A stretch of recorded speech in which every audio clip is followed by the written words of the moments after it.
Welcome to a pre-calculus video for skill number 39.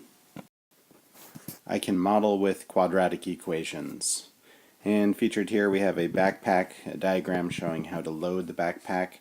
And you can see the last piece you put on is your sleeping pad on the outside of the pack.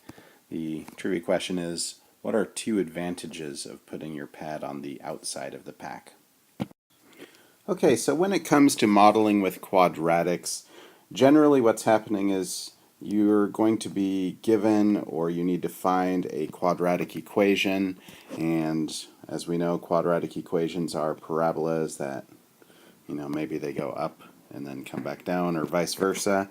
A really common go-to parabola problem or quadratic problem is something is launched in the air from some point and it goes up and then it comes back down and it hits the ground.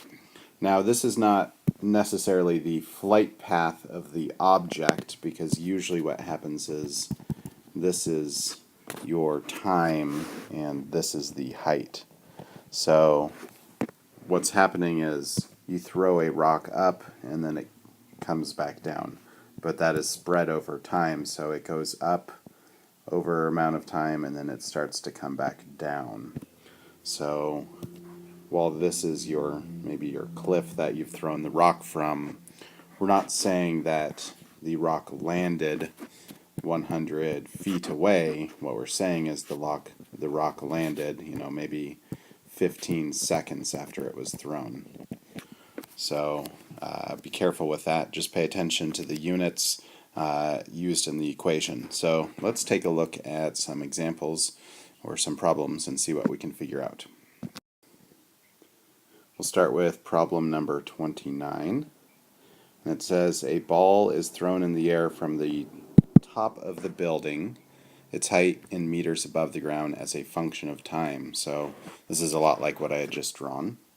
So our horizontal axis is time and our vertical axis is height. So what we've got is a rock being thrown from the top of a building, and over time it'll go up and then come back down and hit the ground. And it says, from what height was the ball thrown? So what is if you have a graph, this is time and this is height. From what height would be, what is the y-intercept? So what is the y-intercept of this function? And we remember that one way would be to plug in 0 for x, or in this case 0 for t, and then solve it. Or the shortest path would be that our c value is always our initial height, so, or our y-intercept. So the y-intercept on this equation is 8.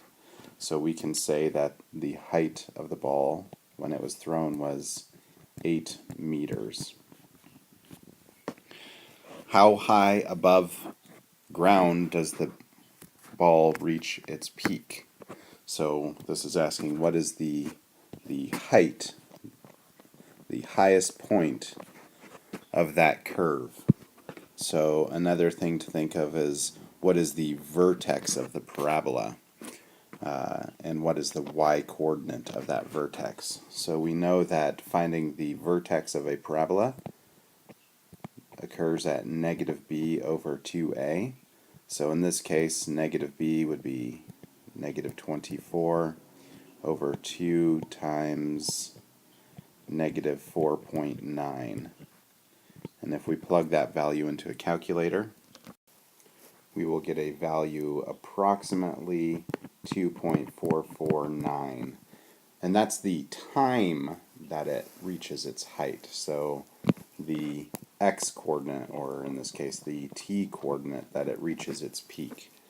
But we need to find out what is that value. So we're going to evaluate what is h of 2.449. So that means we need to stick the value of 2.449 into this equation. And again, I would turn to a calculator to do that. So when you type it into a calculator, you can arrive at a value of 37.3 388 meters. And you should pause and reflect on the logic behind your answer. If you're finding a height, chances are this is going to be a height above ground, so we should have a positive answer. And our answer is greater than the 8, so that makes sense because the ball is thrown up into the air and then it comes back down. So pause and reflect on your answers, make sure they make sense. And then the final question says, when does the ball hit the ground? So what we're asking is, when is the height of it equal to 0? Because when the height is 0, the ball has hit the ground. So we're asking ourselves, when does this equation equal 0? And given the decimal value here, I would suggest that factoring is perhaps a very long process and may not even work for us. So we should just jump right into using the quadratic formula. So the quadratic formula tells us that the x-intercepts will occur at negative b plus or minus the square root of b squared minus 4 times a times c all over 2 times a. And we should plug that into a calculator to see what that comes out as. My calculations gave me a value of negative 24 plus or minus approximately 27.0703 all over negative 9.8. And this yields a positive answer and a negative answer, and logic dictates that we want to go backwards in time for that ball, so we want the positive answer, and the positive answer occurs when we do the negative 24 minus the 27.0703 and divide that by negative 9.8, and that gives us an answer of 5.211 seconds. So after 5.2 seconds, we hit the ground. And again, this is a good time to pause and reflect on some of the numbers within the problem. We found earlier that it took about 2.5 seconds to go from its start point all the way to the highest point, which means it's going to take, again, about 2.5 seconds to drop back down to the same level that it was thrown from. So our answer needs to be greater than 5 seconds. So if we go more than 5 seconds, that allows us some time to fall from the top of the building to the bottom. So, because we know parabolas are symmetrical.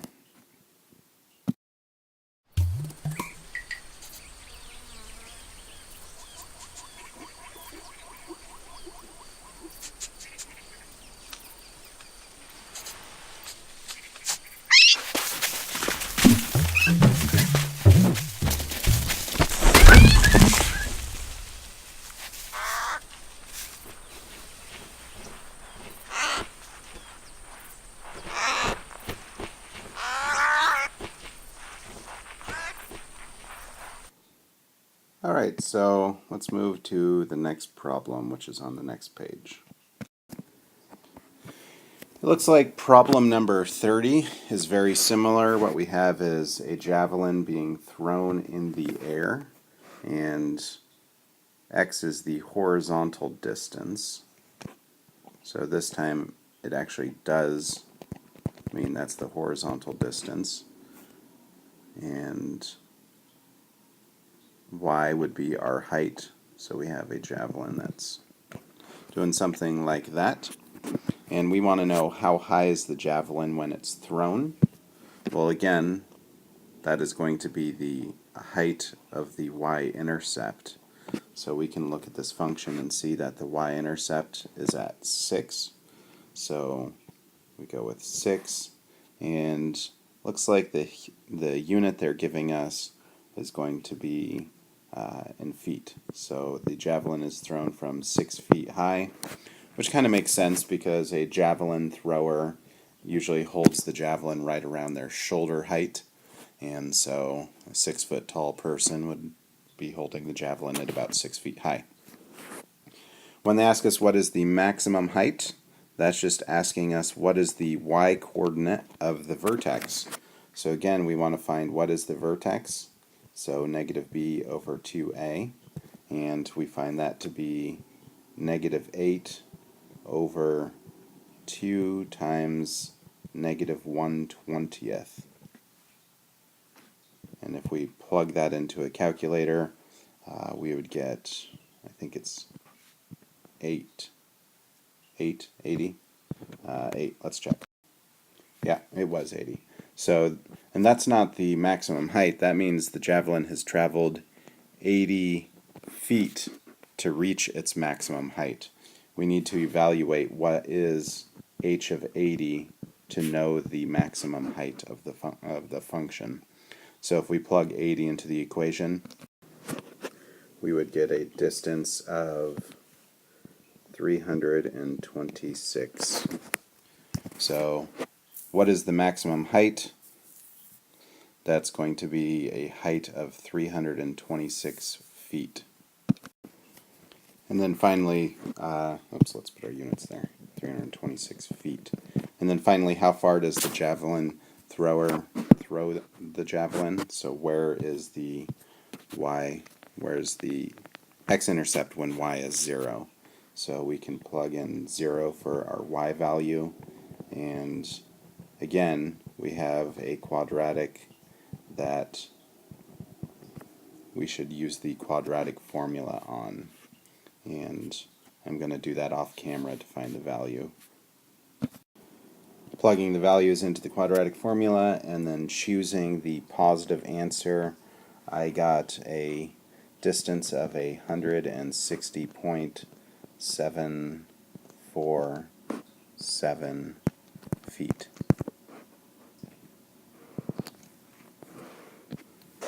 Which is a pretty decent throw for a javelin player, though I'm a little shocked at how high he threw it. And I think maybe a better javelin thrower would put less energy into making it go up and more energy into making it go further.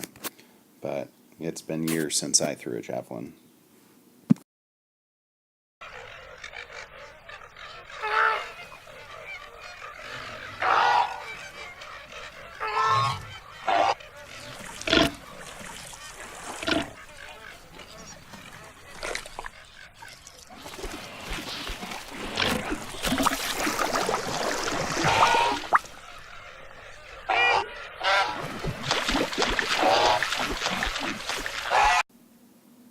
Alright, moving on to problem number 32. So problem 32 says that we have a box with a square base, and no top is to be made from a square piece of cardboard by cutting 4-inch squares out of each corner and folding up the sides. How big of a piece of cardboard is needed? So what we have, let's try to envision this. We have a square piece of cardboard, which we don't know the size of. We'll just call it X by X. And we cut out 4 by 4 squares from each side. So those go away. And then we fold up the edges. And by folding up the edges, what we are doing is we are creating a box. A box which has a height of 4. The base length here is going to be x minus 4 minus 4, or basically x minus 8. And the other base length is also x minus 4 minus 4. Because what you have is this distance here is your total distance x minus 4 minus 4. So this is your base, x minus 8. And we need the volume to be 2,700 cubic inches. So we know volume of a cube or volume of a box is going to be length times width times height. And so they're saying we need our volume to be 2,700 cubic inches. The length of our box is x minus 8. The width of our box is x minus 8. And the height of our box is 4. So we need this equation to be solvable. So the first thing I would do is I would write it out in standard form. So I'm going to FOIL my x minus 8's, and I'll get the equation 2700 is equal to x squared minus 16x plus 64 all times 4. Or basically 2700 is 4x squared minus 64x plus 256. And if we wanted to solve this quadratic, the standard path is to put it into a form where we could do the quadratic equation. So 256 minus 2700 is 2,444. So there we go. We have an equation that we should be able to solve using the quadratic formula. I'm going to move over here because I've been poor with my space. So x has to be equal to negative b plus or minus the square root of b squared minus 4 times a times c all over 2a. So let's punch those numbers into a calculator and see what we get. I came up with 64 plus or minus approximately 207.846 all over 8. And if we subtracted, we'd get the negative answer, so we will subtract or add them, and it tells us that our x value should be 33.981. So we need a box or a piece of cardboard that is approximately 33.981 inches on each side. If we wanted to, we could check that out and say, well, what happens when we cut out the squares of that and what volume is generated. So if we subtract 8, we're going to get a distance of 25.981 here.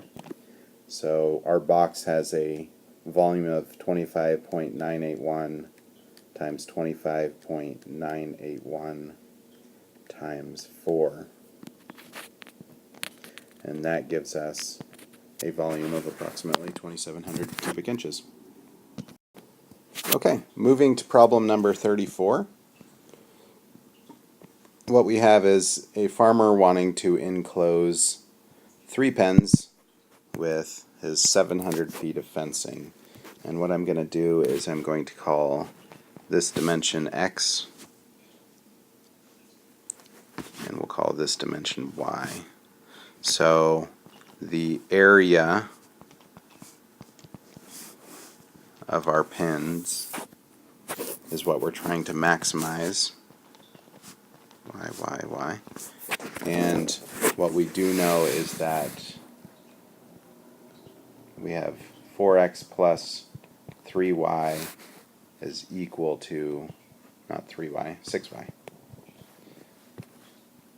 is equal to 700, because if we add up each of our values, or all of our sides of our fence, x plus x plus x plus x, and y plus y plus y plus y plus y plus y, that's going to give us the total amount of fence that we need. So with this equation, 4x plus 6y equals 700, we could actually solve for y and get that y is equal to 700 minus 4x divided by 6. And the reason that we do that is because our area equation is x times y, and we want to maximize that equation. So if we write this equation all in terms of x's, then we'd have an equation that we should be able to find the maximum of. So if we write it in terms of x's, our function, a of x, is equal to x times 700 minus 4x over 6. Or if you wanted to, you could distribute the x in and say a of x is equal to 700x over 6 minus 4x squared over 6. And now we have a quadratic formula, or a quadratic equation that we're modeling with. And we're trying to find the maximum of this. So what is the vertex of this parabola? And we know the vertex occurs at negative b over 2a. So that is going to be negative 706 over 2 times negative 4/6. So remember, our a is the number in front of x squared. So if we simplify that value out, we get that x is 87.5 feet.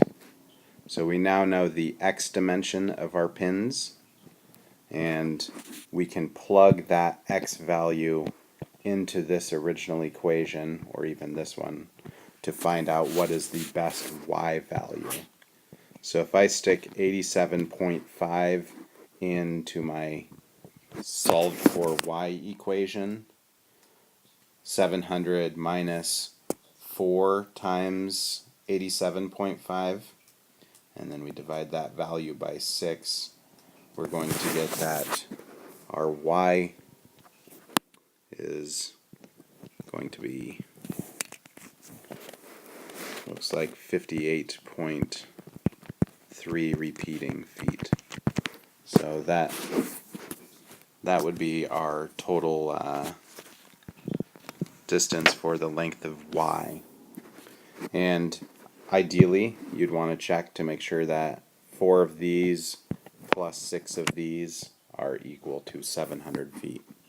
But this is your maximum.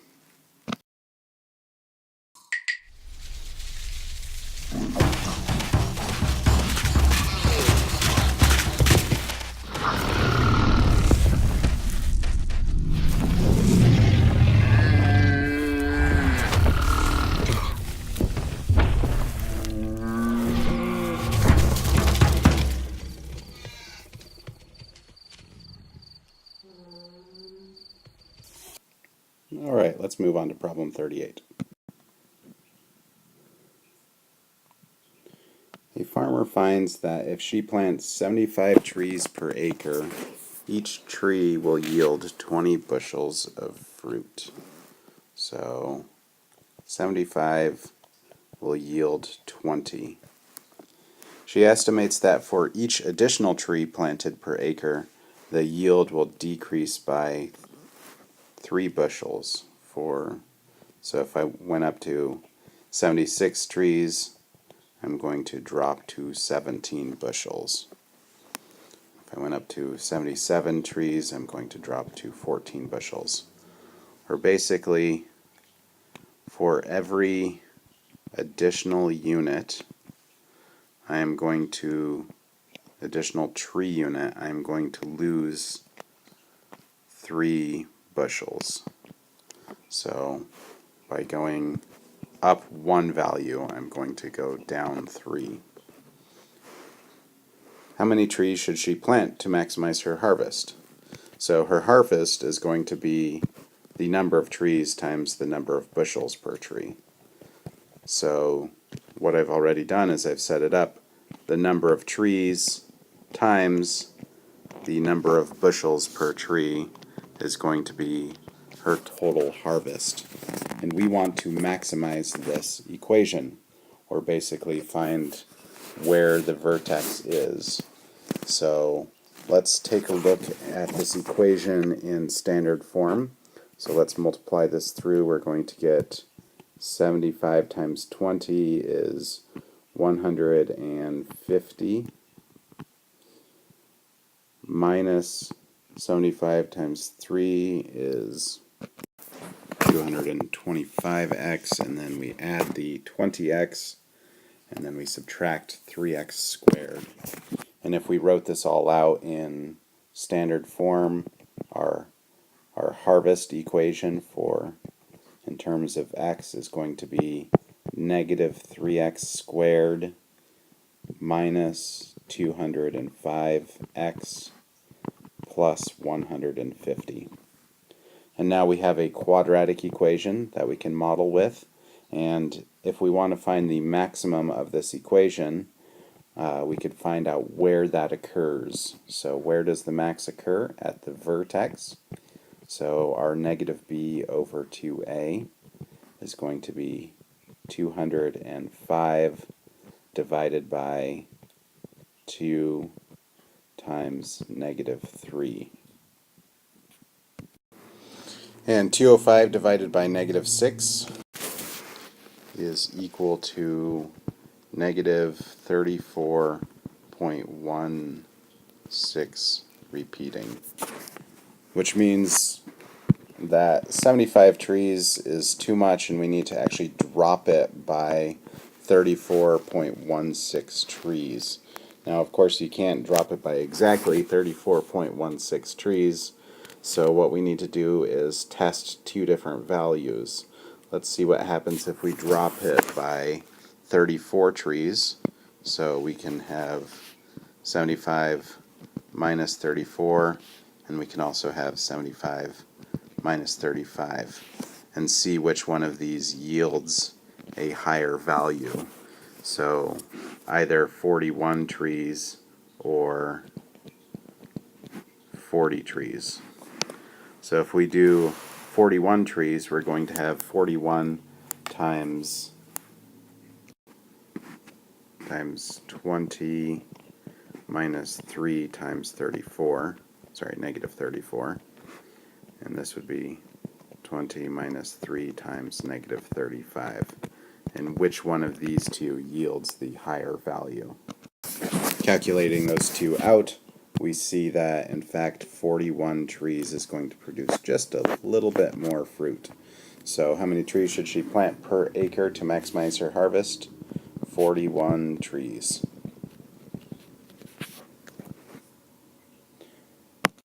Alright, so hopefully after this video you're more comfortable with quadratic equations and how to use them when modeling.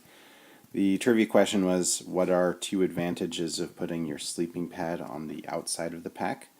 One, the sleeping pad is usually very light, and so it's not going to be bouncing around as much. You don't want to strap on heavy things on the outside, but light things it's acceptable. Two, if you have a sleeping pad that is not an air sleeping pad, it's very easy to take off and use as something to put down on the ground, so you have a pad to sit on while you're taking breaks through the day. Alright, thanks for watching the video.